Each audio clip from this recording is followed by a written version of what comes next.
We are so honored to have our culture advisor, Richard Two Dogs, be willing to give these teachings.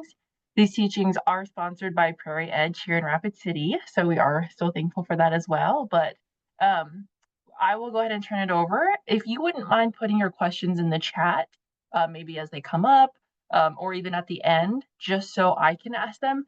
In our previous teaching, it gets a little confusing when we're asking questions at the same time out loud as we're typing them. So today we're just going to try putting them in the chat, and we will get to them. So without further ado, I will go ahead and turn it over, and thank you guys so much for joining us. Okay, thank you, Lakota. Bear with me. I caught a cold, so I'm kind of hoarse, I guess. But I'll make do best I can. So I'm going to share my screen now. And let me know if you can see it.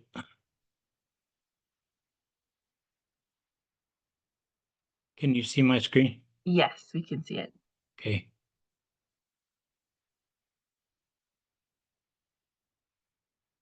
Okay, so today we're going to talk about Lakota mental health. So we know about mental health. Tawachi is our mind, our way of thinking, but when you break the word down, ta is yours, wachi is like a want. So the deeper meaning is what you're seeking in your life.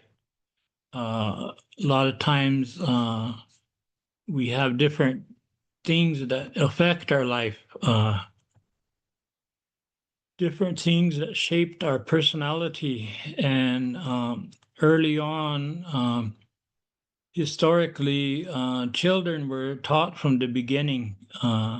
They were talked to in the womb. As they grew up, they were around the adults, listening to the conversations in the Lakota language and learning. And what we've learned about young people is that they're like sponges. They soak up everything they hear and they learn and they remember. A lot of times we as adults forget, but they remember. So shaping our mental health every day was something that our ancestors did to make us stronger. And one of the words for good health, whether it's emotionally, spiritually, physically, is wichozani. So whenever you break the word down, wicho is collectively, zani is like how you handle life stressors, or how you bounce back from things that happen to us as people, whether it's trauma or loss, like grief, sickness, all of these things are a part of what shapes us as individuals, as Ikchewichasha, as humans. So early on in our lives, we were taught through a process called Ohunkankan, which is the stories of the ancestors are passed down from generation to a generation. And inside these Ohunkankan is life's lessons. There's a lesson in every Ohunkankan, the story, whether it be creation story or stories of our ancestors, or we even have some in there we call the Iktomi stories. The Ikto is a spirit from the beginning of time, and his messenger is the spider, the Iktomi. So through the Iktomi, we learn lots of lessons in life. So in our lifeways as Lakota people, we have the concept of Oina Jitopa, the 4 stages of life, the Lakota way of life. So our belief is that we come from Nariata, the spirit world, and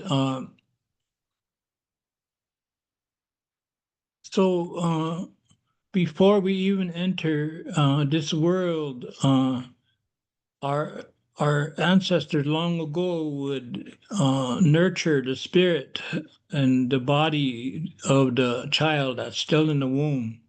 So when we're still in the womb, we're called a hokshinagi. And then when we're born, we're called a hokshichala. So in pre-birth, they were singing to the unborn baby. Mother is not exposed to anything negative. Family and extended family looks out for mother and unborn babies. So the mother would be urged to stay away from anything like that would be traumatic because everything the mother sees, so does the baby, and everything the baby feels, everything the mother feels, the baby also feels it too. So the less negativity they're exposed to, the better. Uh, they call in our language wahwala to carry to expose them to things that are not traumatic, like even loud noises or people raising their voices in anger, things like this that affected the baby's nari. So if a child or a baby is scared, several things can happen. One is they could nagiki gnunipi, losing their spirit. So you'll have to have a ceremony to call the baby's spirit back. There's another thing, whenever you're traumatized, in our language, they say transaksakte, means scared beyond uh, the ordinary, like a loud gunshot or uh, somebody is suddenly hollering in anger like that. It affects the baby, and there's a belief that among our people that if something like this traumatic uh, happens, loud noise or anything like that, people raising their voices in anger, the baby can lose their spirit, and if they're not addressed, then it can affect them for the rest of their life. So at birth, we have the ioi tapi, the cleaning of the mouth by grandmother. So the grandmother takes on their left hand the ring finger and cleans the mouth of the baby. And our belief is that the baby takes on the traits of the grandmother who wiped their mouth. Sometimes, if the grandmother is not available, maybe they passed from this earth or something. So, elderly woman would take her place from the community or the extended family, the Tioshpai, and a lot of the traits of this person will go into the baby. When I was born, my grandmother, Helen Medicine Horse, delivered me, and she made a prediction that I would be an easygoing person until you got me mad, she said.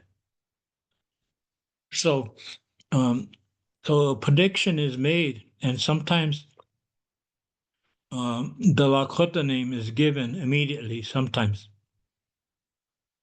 or soon after. So there's also a ceremony. Utima he iwichachupi, they say, welcoming of the baby. So a ceremony would be done in a feast, and they would bring elderly people to pray for the baby. And they'll have a unchi hold the baby to the six directions. And they will say, Hokchichala Wombalake, I see a baby. I see a little boy, they'll say when they face to the next direction. And then they say, I see a young man. And then they'll say, I see grown man, wichasha ihoni balake, and then they will say wichachala balake. So you go to the sixth direction saying you see this person. So you're also making a prophecy for this baby, whether it's a little boy or a little girl. So that was done, and then at the end, the baby is placed on a buffalo robe to ground him to Mother Earth and also our relationship to the Pteoya, the buffalo people. So that is the ceremony that's done at the time, a few days after the baby is born. So the cleaning of the mouth is first, and then the Lakota name, and then the EOHI Juntapi, the cleaning of the mouth at birth, and then the welcoming within a few days. And then the prayers are made for the baby, and the ears are marked with red paint with the eagle claw. So they touch the paint to the claw, and then they touch them on the earlobe. And then usually in the following summer during the Sundance, the piercing of the ears are done. So, as according to research which we've already known about, is that up to the time of 6 to 8 months, the baby doesn't have feeling in the earlobe. So that's why they would pierce them at that time because they don't feel it. So that would be done under the Sundance tree. And a lot of times at the Sundance now, the welcoming ceremony is done along with the marking of the ears because at the time of the baby's birth, a lot of times they didn't have the welcoming ceremony. So that ceremony is also done for them. And then there's times when a Lakota name is also given at the same time. So these are all spiritual interventions, are spiritual ceremonies that are done to ensure the baby will become grounded to this world, and they will be a part of this world here. So after they've gotten to about the age of 12, when they had their first monthly cleansing, the female, then they did the Ishnati Awichalawampi. So the young girl will sit in a teepee or a tent or a teepee for 4 days, and then the child will be given instructions by older women.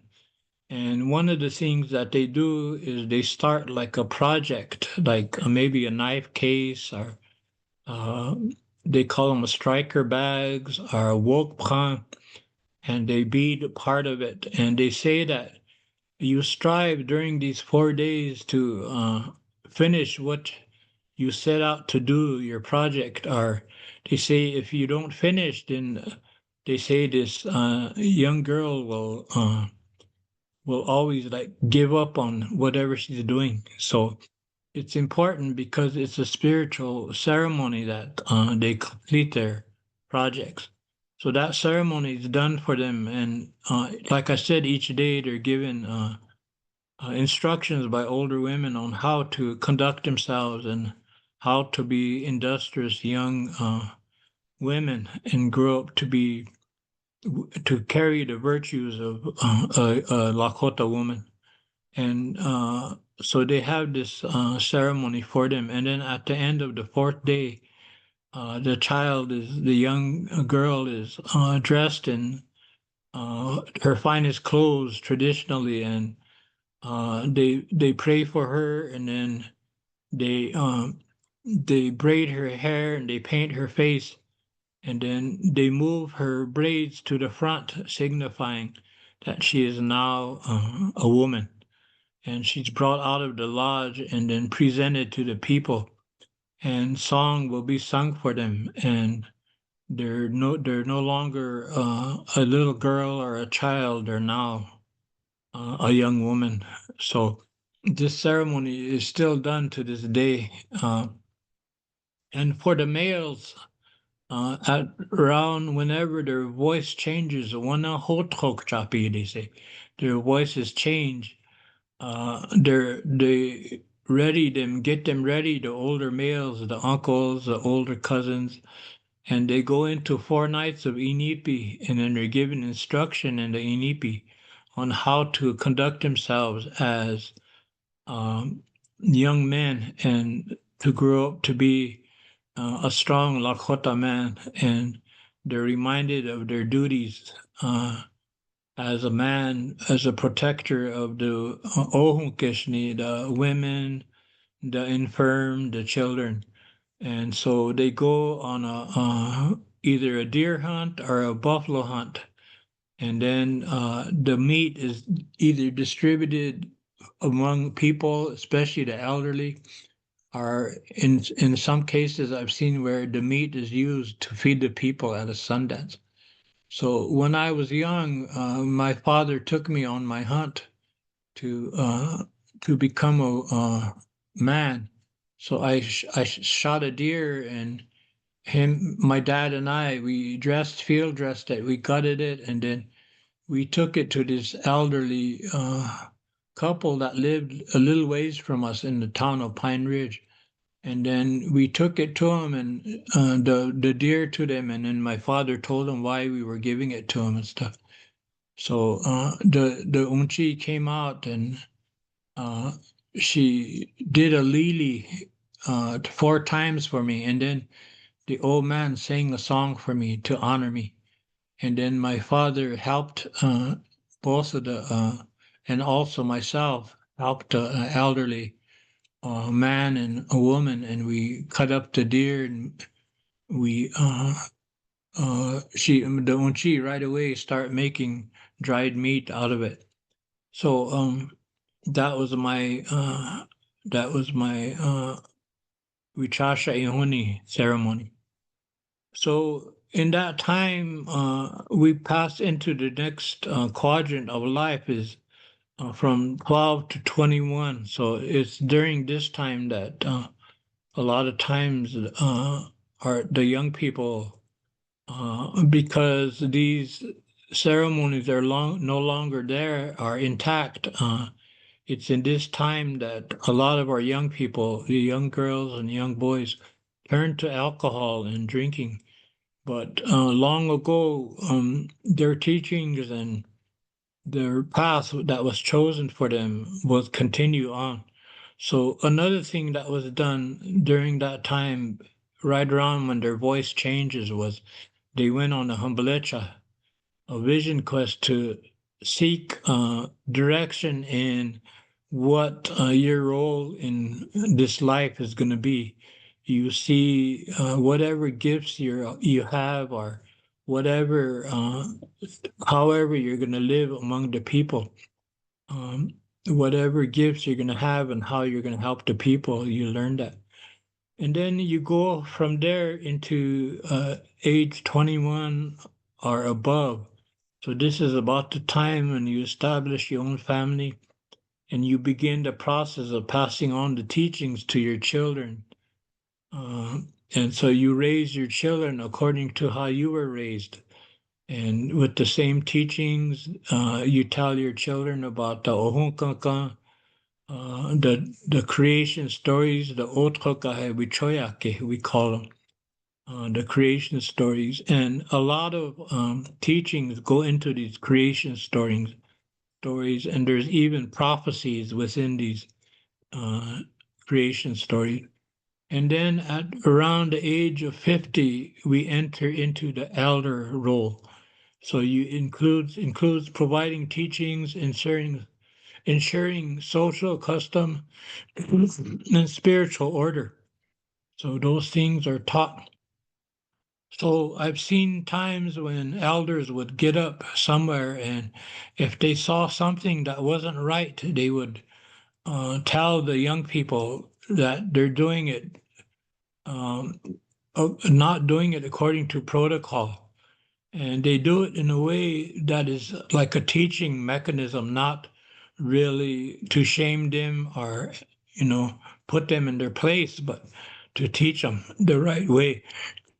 So, I used to see it a lot back 10, 15 years ago as these elders would go to the council meetings and actually like scold the council members and like that. But I noticed nobody does that anymore. There's still elders, but they don't do that as often as they used to. So I'm in this role now. I'm 74 years old, so this is a part of what I'm doing even now this evening is a part of my role as an elder, providing teachings. So then we prepare in this quadrant of life to return to the spirit world, to Naliyata. So we come from the spirit world and we return to the spirit world. So they say that there are two great journeys in life. When you come from Nagayata and when you return to Nagayata, when you make your journey from this world. So one of the things that we have to struggle with every day today is all around us, the dominant society, it has a lot of influence on our young people and ourselves through social media. So we've been struggling to keep our identity, and we have to struggle to be recognized and have the right to be who we are. So we have a word called assimilation. And in Lakota, you say kiwashichu aye. Kiwashichu is becoming like the dominant society, and aye is like going towards that direction. So the Lakota, Dakota, Nakota people have endured generations of oppression, genocide, and federal policies designed for assimilation of our people into the mainstream of America. So, I'm proud that I retained my identity, and I'm proud that I retained the stories of my ancestors and my tioshpai, and I am proud that I retained my language, that I still speak. So, despite everything that the educational system tried to do, and even the world around me tried to change me over to something else, I was able to retain these things. And so, like say, speaking of the language, it's not really your fault if you can't speak, because we were up against so much that we it overwhelmed us that we lost our language. But uh, I I've heard a gentleman, an elderly gentleman, said the memory is still in our DNA, so we can get it back if we want it bad enough, and we want to achieve it. We can get it back, he said, and I also believe that also. So this assimilation has resulted in many of our people becoming disconnected from their culture as a way of life. So in the beginning, our ancestors were taken from their homes and sent thousands of miles away to boarding schools. And the purpose of that is in every tioshpai, in every tiwahe, every home, the teachers are the grandparents. Unchi, nakaka, our lala were the teachers. They were the keepers of the wisdom and keepers of the stories and keepers of the language. So I remember my grandfather telling stories of long ago, and there would be Lakota words he would use that I didn't understand. So I would ask him in Lakota. I would say, "Kaka, we choy wa heki he taku kapi he." Grandfather, that word you used, what does that mean? So he would tell me and explain it to me and give me sometimes even a deeper explanation of the word that he used. So that was kind of like my immersion classroom, and same with my grandmother too. My grandmother was born in 1880, and she died in 1952. And so I never really got to know her, even though she delivered me. But I had a step grandma that lived with us who I learned a lot from also. So one of the things we're still striving to do is we're healing from historical trauma as a people. And so every day we have to be mindful and continue to heal from what happened to us, not only historical trauma, but our own personal trauma. So examples of historical unresolved grief and loss would be Wounded Knee 1890, the intergenerational loss of this incident that happened to our people. And so in that mass grave are many stories and knowledge of our people, these Rehowoju people that were killed coming from Cheyenne River in the area of Cherry Creek and Bridger, and they were killed there. And so there was medicine men, storytellers, singers, medicine women. One of the things I heard that's in that mass grave is a star knowledge map. So each band of Lakotas, Dakotas, and Nakotas had a star knowledge map, and it talked about how we followed the star knowledge that was taught to us by the Pteoyate, the Buffalo people. So that map is in that mass grave. And then the loss of teachings from one generation to the next. So because these people were killed and their knowledge keepers, they were not able to pass on their knowledge. And then we were not given the time to grieve appropriately because this was a time that our ceremonies were outlawed. It was against the law to practice and do our ceremonies. So there was no wiping of tears or acknowledgement of our ancestors that this happened to. There was no way to acknowledge their loss. So it wasn't just Hokwoju that died there. There was Oglalas that died there also, and there was Sichangu that died there also.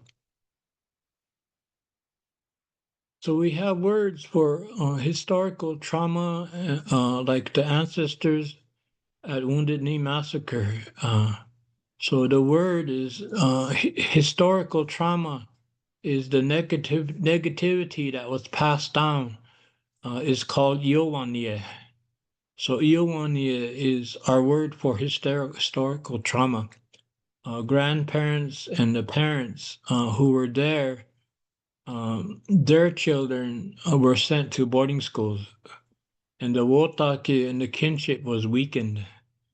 So Iowanye is any type of trauma or unresolved grief passed to the next generation. So it could be negative, but also Iowanye can also be something positive, like your characteristics physically. Maybe your grandfather or grandmother had a certain color of hair, then you're given that also. So there'll be in a certain generation there'll be uh, young people that have that color of hair. And then there's families that are talented at making things, crafts, and they're good at beadwork and good at like quill work. We also know like generations of singers. There's certain families that they're all good singers.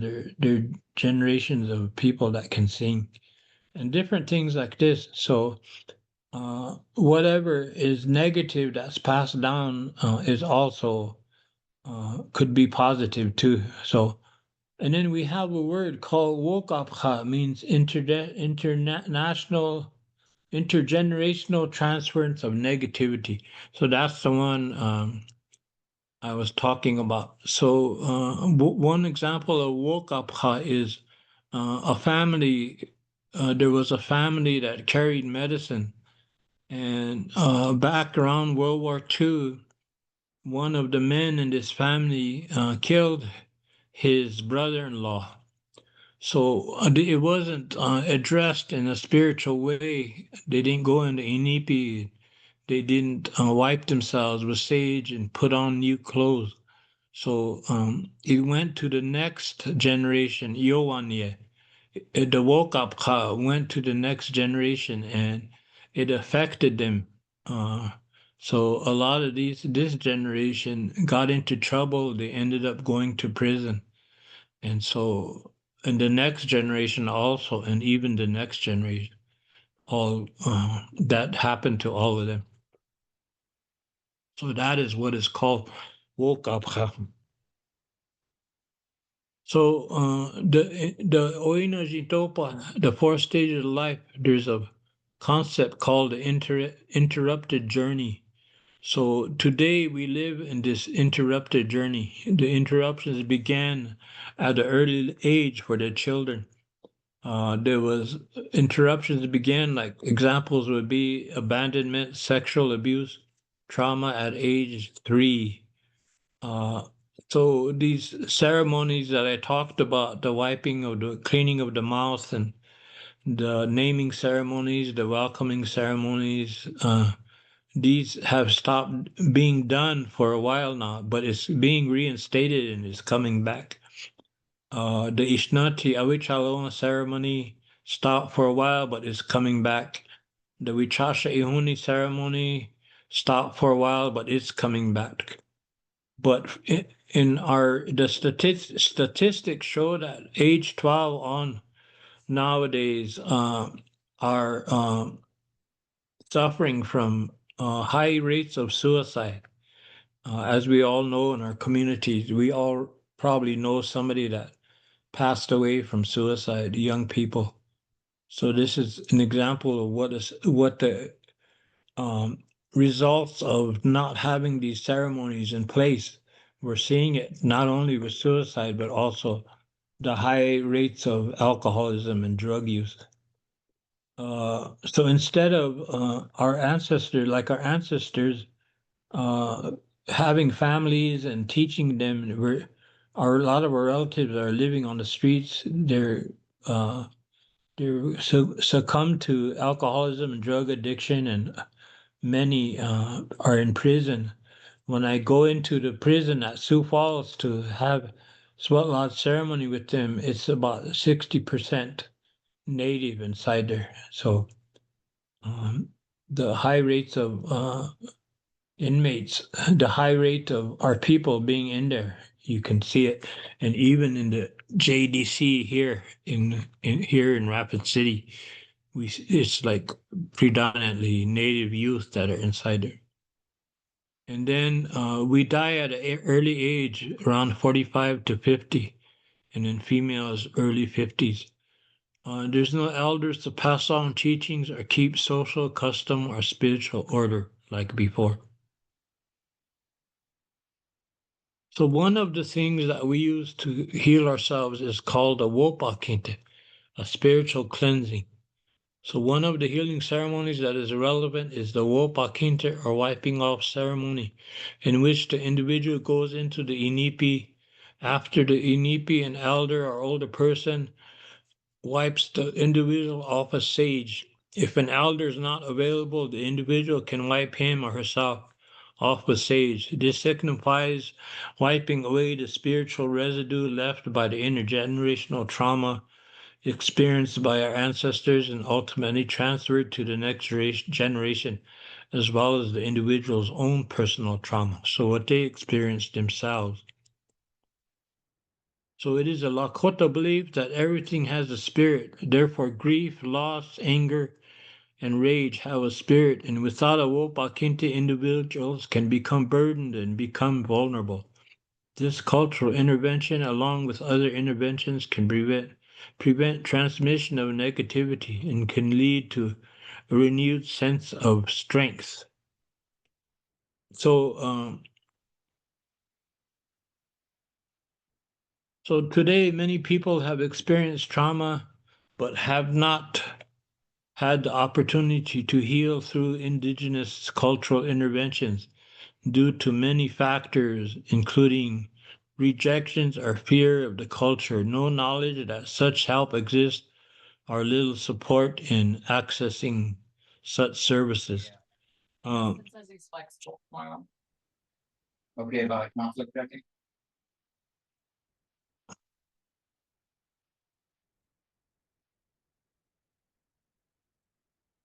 so, the Lakota cultural tools for strengthening ourselves is waziria, smudging, wochekir, crying for a need.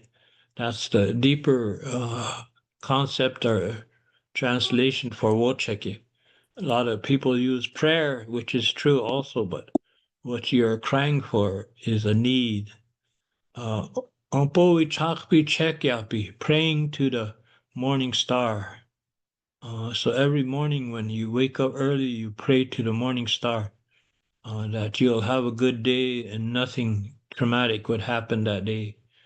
And then the Wagaluch Tatapi, the offering to the spirits. Example will be food, tobacco, or material. These are Wagaluch Tatapi. To the spirit people, you make an offering.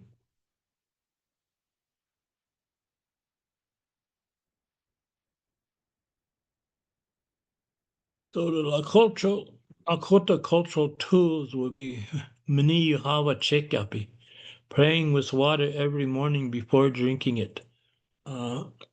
We can be spreading good feelings and happiness by greeting people. Oloma, singing to inspire good feelings. But also, it's good like how we express ourselves through songs, and songs when it touches the heart and the nagi, it's very healing for our people. So they would sing long ago if they were happy, or they would sing when they were sad.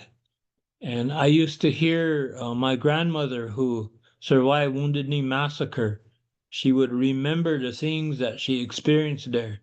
And she would remember the people that she knows that died there, the loss of relatives and friends and extended family and like that. So she would do what they call each Iloma. She would sing, and it's kind of like a song that is sad, and she sings about the regret of losing these relatives. So they people mistakenly call them death songs, but actually each Iloma is like singing, but you're also bemoaning your fate in what you're dealing with. So that was a part of our relatives at that time. That was their way of expressing things. Uh, One thing I want to touch on here is so here on this slide, my father, who fought in World War II, uh, came back and he had nightmares and he saw a lot of combat. He was in the 2nd Ranger Battalion. So he had an uncle, my grandfather, named Little Warrior, Ozuya Jikala, and he was a powerful medicine man. And so he said, nephew, I'm going to help you. So what I'm going to do is, because you went to war and you killed people, you can't hold the pipe, he said. So we'll make a pipe rack and we'll put the pipe against the pipe rack, he said. And I'm going to paint your face black, he said. So the spirits of this enemy that you took, the Germans that you killed, will not be able to find you, he said. And that way, their spirits not finding you will give you peace. You'll no longer have nightmares, he said, because they're following you because you took their life. So even though it was a time of war, our ancestors were thrust into these type of situations. So he put him in a sweat lodge, like what you see up there, and his face was painted black, and so that pipe was filled and put inside there. And my father had on a breechcloth and a blanket, And he sat in there and he said early in the morning, he said he could hear Germans coming and looking for him. And he picked up enough of the German language to know that they were looking for him. They were saying, he came this way, he's somewhere around here. And he said they walked on past the sweat lodge and kept going towards the other direction. So he said he started to pray, and then he said he fell asleep. And he woke up and here he could hear them building the fire outside. So, and here his uncle and some of his brothers and cousins came and they had a sweat lodge ceremony with him. And they took my father outside and they wiped him after the ceremony with sage, and they wiped the black face paint off of his face with fresh sage, and they burned it in the fire. And they burned his clothes and he put on new clothes. So he did the Wopakinte ceremony because of what he saw in the war and during World War II. So he went through that ceremony. He said he quit having nightmares after that, and he was able to find peace. So a lot of our veterans returning that saw combat uh, it will help them if they go through this ceremony. It'll help their PTSD.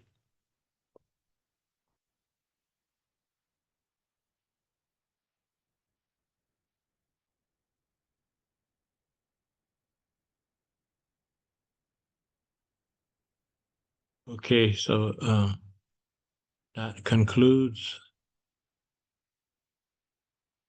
the ceremony or the presentation. Thank you. Thank you so much. If any of you guys have any questions about what was covered, go ahead and put those in the chat for us. We would really appreciate it. As we're waiting, I have a question. Wounded Knee unfortunately was just in the news a lot recently. I'm sure all of you on this call have heard about it. But you know, Pete Hegseth saying that they will not revoke the medals of honor for the soldiers who participated in the massacre. Lala, I'm just kind of curious what you think about that, because I think that hit the news like a week ago, and it was really relevant to what you talked about tonight. Yeah, it's to me it's like not only a slap in the face to our people, but anybody that served in the military. So, like, say, my father fought at the Battle of the Bulge during World War II.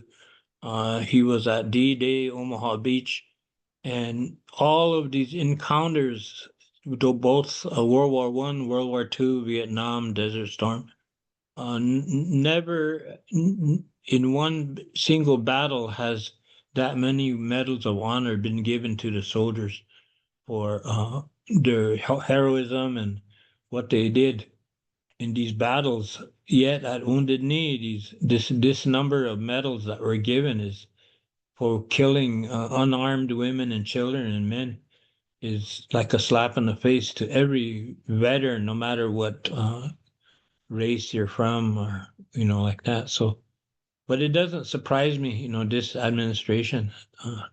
It doesn't surprise me at all. Thank you. Thank you.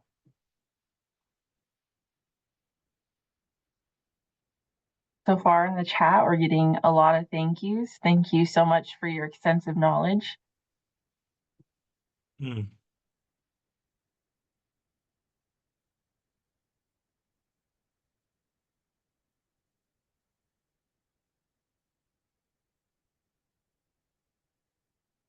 All right. Well, those of you who don't have any questions, thank you so much for joining us again. These times where we can come together and learn are so special and so sacred. So thank you guys for joining us. And if you don't have any questions, you're more than welcome to hop off. And if you do, we'll stay on a bit longer.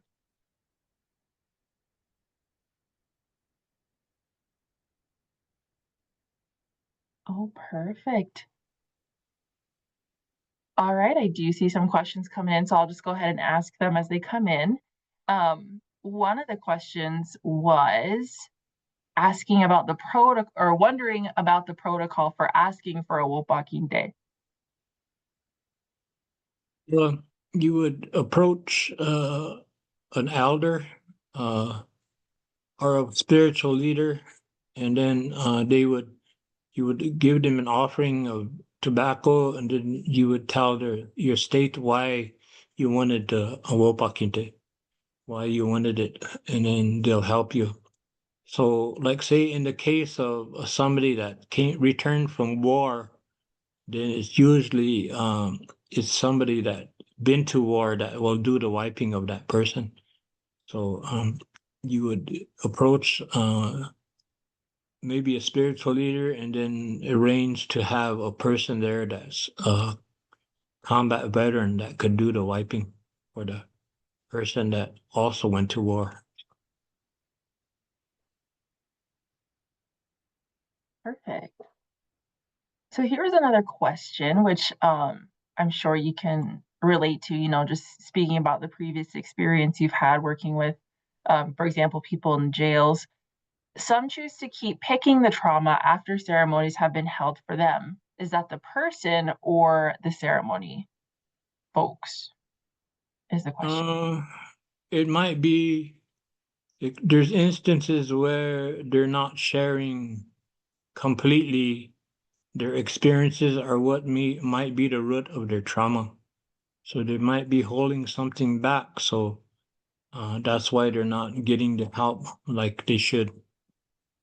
That's one example. Perfect.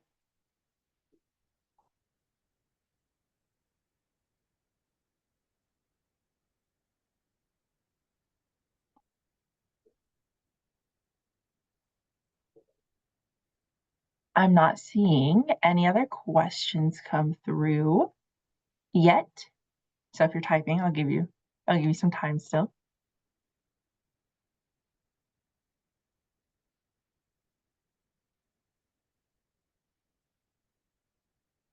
So here's a question. What can we do as Lakotas to help our children and teenagers attempting suicide or completing suicide? I think at the time of completion, what we can do is make prayers for them that they will get to the spirit world. A lot of times they might have passed without getting a Lakota name, so we can get a Lakota name also, so that they'll be recognized by their ancestors in the spirit world. I think like each individual is unique in their own traumas, what they've experienced, but the early interventions like starting to work with children, in preschool and kindergarten, already some of them have already experienced trauma. So recognizing the trauma, helping them to heal from their trauma. Whenever there is a suicide also in a family, then all their siblings are at risk for suicide attempts and completions. So somebody needs to do an intervention for them also, and even have a wopakinte for what they've experienced. So it's an ongoing battle, for our youth that for them to survive. So we just recently had one in a community of Manderson in the past week or so. So his siblings are all at risk right now.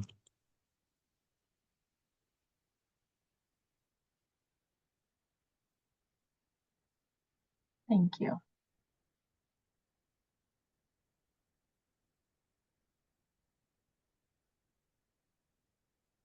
Oh, here's a great question. Can you share the importance of Wopila after the cultural interventions? Yeah. in giving thanks back to the spiritual entities that help us and we work with is really important because it shows our sincerity in what we're asking for. And a lot of times in the time of crisis, we would reach out to these spiritual entities and a lot of times the spiritual leader. And then when the crisis has passed, we forget that that we sought help from them at one time. So it's really important that we fulfill that because it's part of the ceremony also.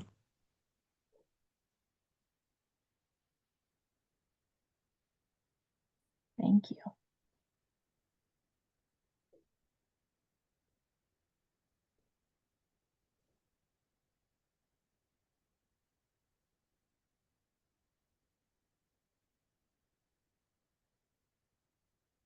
Seeing if there's any more questions that are going to come through.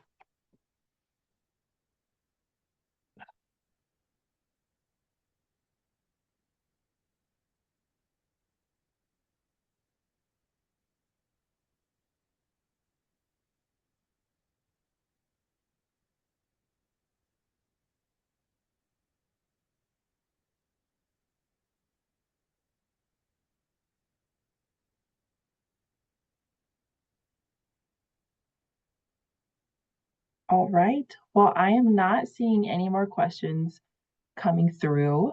So just to be mindful of everyone's time, I know we're close to dinner time. Um, if you have any other questions that you'd like me to pass on, you can always email them to me. All of you should have my email address, or you can always message us on our official Facebook page.